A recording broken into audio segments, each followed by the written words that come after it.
Pai do Senhor, povo de Deus, olha que coisa linda, não é? Louvado seja Deus. Eu estava aqui meditando numa passagem que está escrita lá no Salmo 116, verso 8, que diz assim: pois livraste da morte a minha alma, das lágrimas os meus olhos, da queda os meus pés.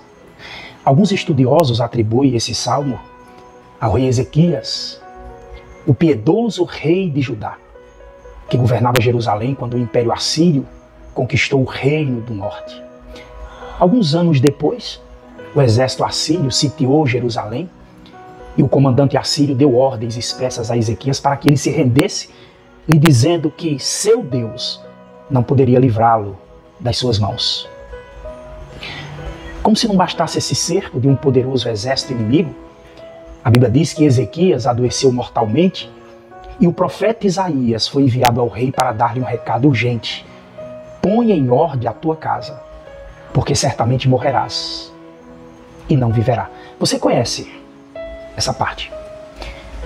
Ezequias então vira o rosto para a parede e ora fervorosamente, chora copiosamente, e Deus lhe responde rapidamente, curando-o de sua enfermidade e livrando da invasão iminente da Assíria. O Salmo 116 é o testemunho de Ezequias acerca do grande livramento que Deus lhe deu. No versículo que nós lemos, queridos, o livramento de Deus é descrito de três formas que, ao meu ver, muito eloquentes: o livramento espiritual, o livramento emocional e o livramento moral. Eu vou falar um pouquinho de cada um deles. Na parte A do versículo 8, o livramento espiritual, ele diz assim: pois livraste da morte a minha alma. Escuta, o maior cativeiro que o homem enfrenta não é aquele que aprisiona seu corpo e limita o seu direito de ir e vir, mas o maior cativeiro é o espiritual.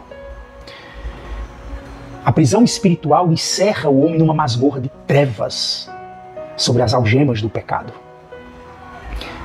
Aquele que pratica o pecado, queridos, ele se torna escravo do pecado. Ele vive na coleira do diabo, debaixo do latego dos vícios deletérios. A Bíblia diz que o mundo está posto no maligno.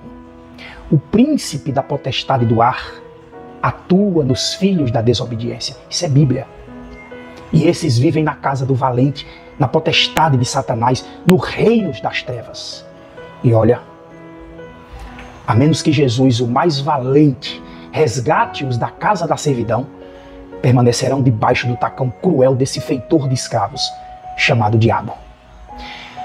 A maior necessidade do pecador é ser liberto espiritualmente.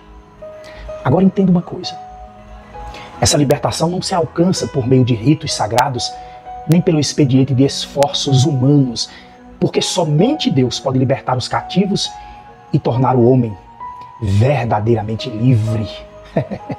Oh, aleluia! Parte B, verso 8, o livramento emocional. Quando ele diz: das lágrimas os meus olhos, livraste os meus olhos das lágrimas. Eu vou dizer que o cativeiro emocional, ele é uma consequência do cativeiro espiritual.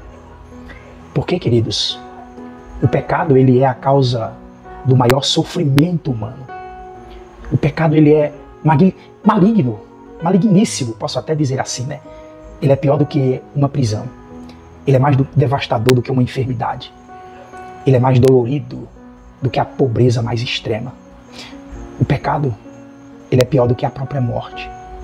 Eu estou dizendo isso porque todos esses males, embora medonhos, mas eles não podem afastar o homem de Deus. Mas o pecado não.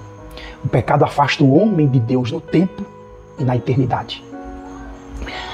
A vida, por causa do pecado, tem se tornado, não raro, numa sinfonia de gemidos, num vale de lágrimas. Quantas pessoas sofrendo?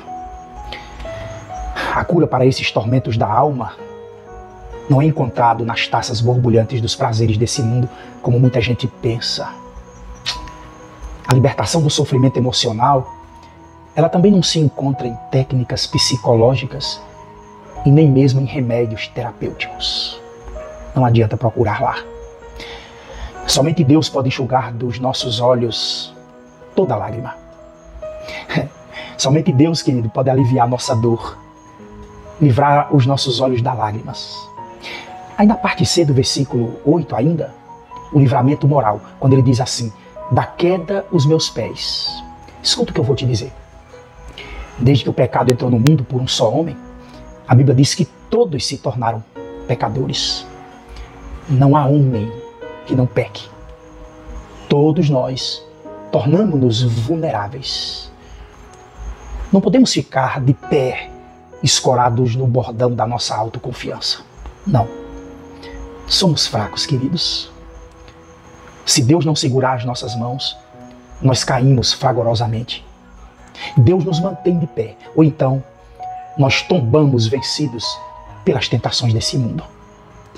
Nenhum de nós consegue viver em santidade, a menos que Deus mesmo nos sustente.